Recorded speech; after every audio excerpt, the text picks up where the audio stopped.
Estamos de vuelta, como le comenté en el corte, vamos a tocar dos temas en los dos siguientes bloques que van ligados el uno con el otro, un aniversario más del 2 de octubre y las actuales movilizaciones estudiantiles, y para ello me da mucho gusto que nos acompañe Celeste Díaz, que es estudiante de Sociología de la UNAM. Bienvenida. Además tengo que decir que es mi casi paisana yucateca, aunque no le van a notar el acento porque ya tomó clases de dicción para no hablar... Ya es guachi. O sea, en Mérida me van a entender, ya es guache. Bienvenida. Muchas gracias, Ignacio. Pues el día de hoy vengo a hablarles de las movilizaciones estudiantiles. Es importante entender mi contexto. Soy estudiante de Sociología de la UNAM en la Facultad de Ciencias Políticas y Sociales, específicamente aquí en Ciudad de México.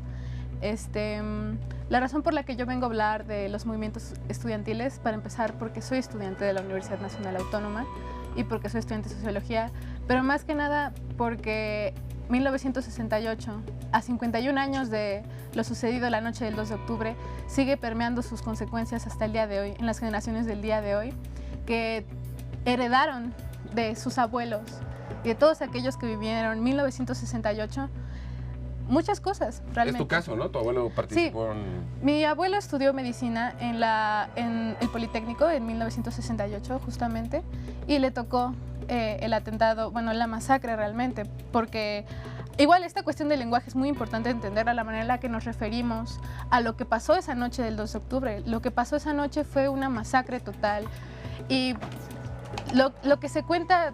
se cuenta desde una perspectiva institucionalizada, y eso es muy importante. La historia del 2 de octubre dejó de ser una historia subversiva y dejó de ser una historia de los estudiantes y de todos aquellos que se movieron para convertirse entonces en una historia del Estado, ¿no? Y pues podemos verlo perfectamente. El año pasado TV UNAM, la UNAM, en donde se dieron todas estas ocurrencias y donde se siguen dando estas ocurrencias, sacó a partir de TV UNAM verano de 1968, que contaba, entre comillas, la historia de lo que había sucedido en ese verano de 1968. Y creo que es muy importante entender también los contextos en los que estamos viviendo ahorita y los que se vivieron en ese momento.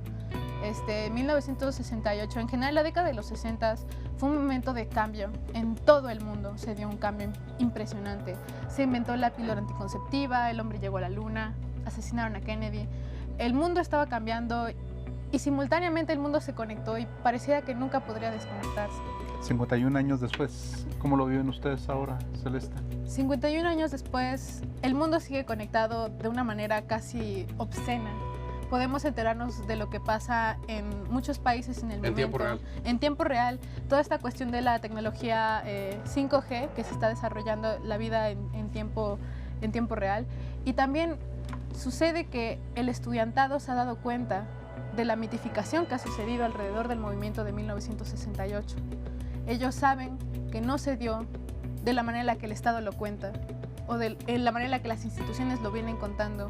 Ellos saben que el cambio, la verdadera esencia del movimiento se perdió en esas dramatizaciones. Porque siempre, y yo creo que en un contexto de hace 50 años y actual, siempre hay un grupo político o un grupo de políticos que le tratan de sacar beneficio a todo.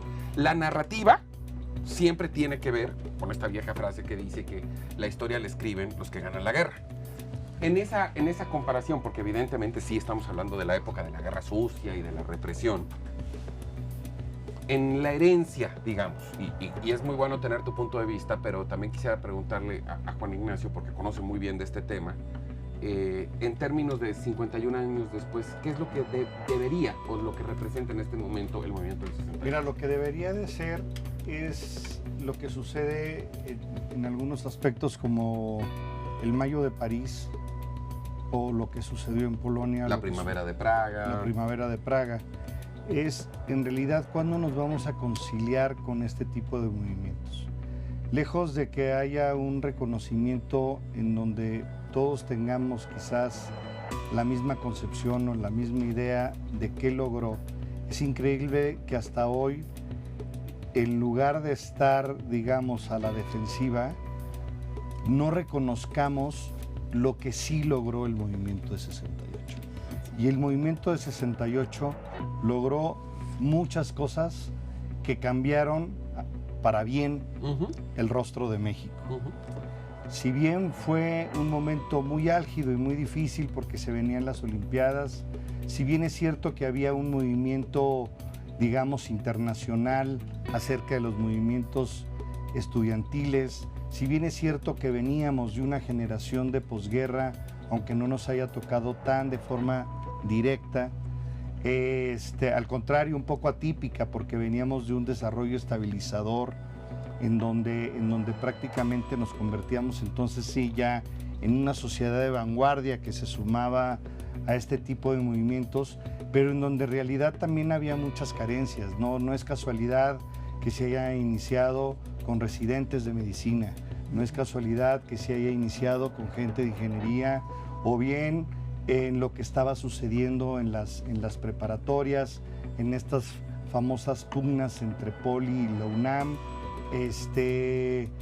el que haya sido una mecha tan pequeña la que haya logrado el encender el movimiento, un movimiento que ni siquiera en el 2 de octubre llega al Zócalo, sino que se concentra en la Plaza de las Tres Culturas, lo cual le da una escenificación diferente. Y a mí lo que sí me gustaría es que de verdad se transmita generacionalmente que necesitamos forzosamente, y no solamente en este hecho, una conciliación y el hablar de qué sí sucedió y qué fue para bien en este país, porque hoy estamos reviviendo inclusive hasta la conquista, Sí. ¿no? Entonces ahora resulta que tenemos que andar exigiendo que nos pidan perdón en otras partes, cuando en realidad a mí me da la impresión de que ya hay algunas hojas de historia que hemos avanzado. A ver, pero hay un tema unas páginas que quiero poner sobre la mesa respecto a lo que acabas de decir. Me queda claro, o sea, aquí lo que tendríamos que ir es a una reconciliación nacional. Y fíjate, estamos hablando de generaciones totalmente diferentes. El asunto es que al Estado no le interesa reconciliarse con nadie. Porque el Estado es un Estado populista. El que tenemos ahorita, es un gobierno populista que, independientemente del concepto populista de repartir dinero, tiene que generar una narrativa y tener un enemigo todo el tiempo. Para poder distraer a su feligresía de los hechos que realmente importan, como crecer 0.4 o como que no haya medicinas en los hospitales. Entonces, por coyuntura siempre tiene que haber un enemigo con el cual estarse peleando. Si nos reconciliáramos como sociedad y cerráramos un capítulo como el del 68 con una explicación adecuada, se acaban los rivales, se acaban los enemigos. Y eso lo dejo como... No, mira, no lo sé porque, a ver, no creo que sea la izquierda de ese 68, la izquierda inclusive sindical, en donde hubo gente tan importante como Goldenberg,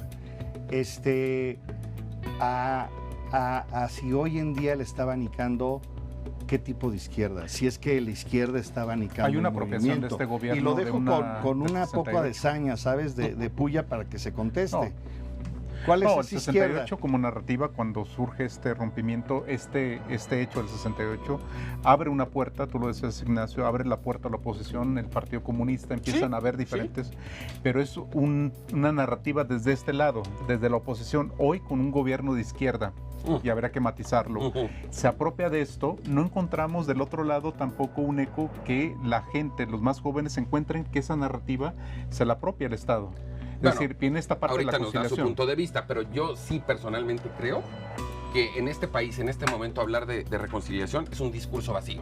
Sí. Vamos a un corte, no tardamos. Cuando volvamos seguimos discutiendo este tema.